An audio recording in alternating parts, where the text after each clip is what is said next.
Hello मेरे प्यारे विद्यार्थियों, आप लोगों के डिमांड पे मेरे पुराने विद्यार्थी जिन्होंने यूपीपीसीएस की बात करूं तो पिछली बार वो डिप्टी एसपी सेलेक्ट हुए थे और इस बार उनकी यूपीपीसीएस में 9th रैंक है, एसडीएम बने हैं और इस समय मिर्जापुर में उनकी एसडीएम पे पोस्टिंग चल रही है और इस यूपीएससी के मेंस दे रहे हैं।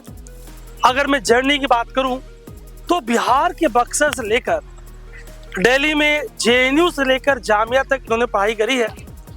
इनका जामिया से पीएचडी चल रहा है ज्योग्राफी में और ये अपना एक्सपीरियंस जो उन्होंने यूपीपीसीएस दो बार एग्जाम क्रैक किया है वो आपसे आज साझा करने वाले हैं। सर, मैंने ज्योग्राफी से ग्रेजुएशन किया जामिया मिलिया इस्लामिया से 2018 में और उसके बाद मास्टर्स किया जेएनयू से 2020 में।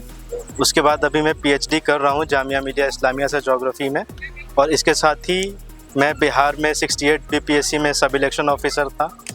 2022 यूपीपीसीएस में मैं 47th रैंक के साथ डीएसपी बना और 2023 यूपीपीसीएस में 9th रैंक के साथ मैं एसडीएम और अभी मैं मिर्ज़ापुर में कार्यरत हूँ।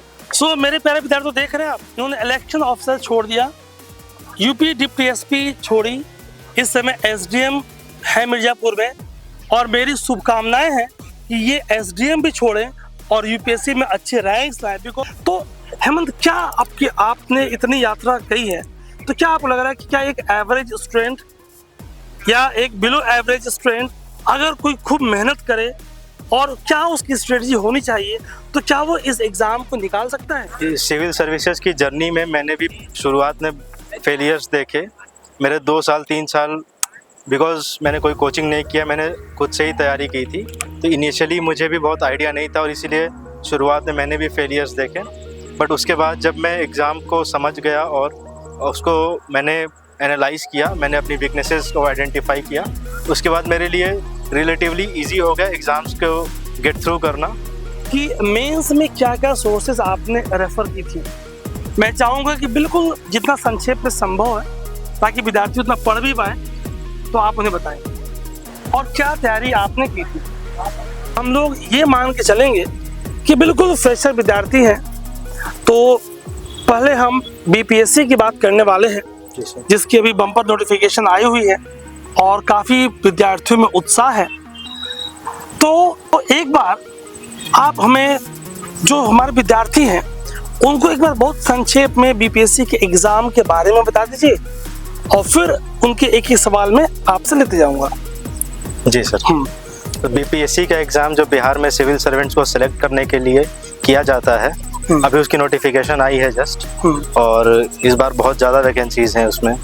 तो बीपीएससी सिविल सर्विसेज एग्ज़ाम के 3 स्टेजेस होते हैं। तो जो हमारे कुछ विद्यार्थी ऐसे हैं जो बिल्कुल ग्रेजुएशन किए हुए हैं अभी और बहुत से ऐसे जो अंडर ग्रेजुएट्स हैं, तो जो ग्रेजुएशन करके इस बार नोटिफिकेशन में फॉर्म फिल करने वाले हैं और बिल्कुल रॉ हैं, उन्हें एग्ज़ाम का आइडिया नहीं है, तो उन विद्यार्थियों को कृपया बताइए आप कि एग्ज़ाम के स्टेजेस क्या क्या हैं और फिर हम एक एक करके एक स्टेज की चर्चा करेंगे। जी सर। हाँ, तो बिहार के बीपीएससी एग्ज़ाम में पहला स्टेज होता है प्रीलिम्स का, जिसमें एक ही पेपर होता है और उसमें 150 क्वेश्चंस होते हैं। उसमें जनरल स्टडीज़ और एप्टीट्यूड दोनों के क्वेश्चन। तो आप साइंस के विद्यार्थी नहीं रहे? ग्रेजुएशन तक सर। ग्रेजुएशन तक? जी सर। ठीक है। तो हाँ, मैंने सवाल इसलिए पूछा कि बहुत से हमारे विद्यार्थी ऐसे हैं जो ह्यूमैनिटीज बैकग्राउंड से आते हैं और जनरल साइंस का उनके दिमाग पे खौफ सा है कि ये फिजिक्स कैसे होगी, केमिस्ट्री कैसे होगी। तो यहाँ पे हम आपको बहुत ब्रीफ एनसीईआरटी रेफर करें तो वो आप कर नहीं पाओगे। तो इनका क्रक्स जो इन्होंने बहुत ही बेहतर बताया आपके लिए कि समय कम है तो कम समय में ज़्यादा यील्ड आउटपुट आप कैसे दे पाएंगे। तो हमारे जो फ्रेशर्स हैं, लर्नर्स हैं, एक बार एग्ज़ाम के पेपर के बारे में और कौन कौन से पेपर क्वालिफाइंग हैं और किसके किसके मार्क्स ऐड होंगे और जो फ्रेशर्स हैं वो ज़्यादा फोकस किन टॉपिक्स पे करें उसके बारे में बताएं। Sir, BPSC mains total 5 papers का होता है और इसमें जो मार्क्स ऐड होते हैं वो 900 मार्क्स ऐड होते हैं जो GS1, GS2 और एसए के होते हैं। हम बीपीएससी मेंस की बात करें तो बीपीएससी मेंस के लिए एक बार हमारे लर्नर्स को बता दीजिए क्या क्या सोर्सेस आपने रेफर किया था और क्या आपकी स्ट्रेटजी थी topic wise. Sir BPSC mains का जो स्ट्रेटजी है उसको हम मेनली 3 हिस्से में डिवाइड कर सकते हैं। ओके। पहला ये जो मैथमेटिक्स आता है, जो डेटा इंटरप्रिटेशन वाला पार्ट होता है GS1 में, उसके लिए हमें प्रैक्टिस करनी पड़ेगी। अगर डेटा इंटरप्रिटेशन वीक है किसी का, मैथ्स वीक है, तो उसके लिए टाइम लिमिटेड होता है, आपको 30-40 मिनट्स में संक्षेप में आप कुछ मेन टिप्स हमारे विद्यार्थियों को वो क्या क्या डूज एंड व्हाट डोंट्स, क्या करें क्या ना करें, ताकि ये भी आपके जूनियर बन के आपकी सेवा में सम्मिलित हो।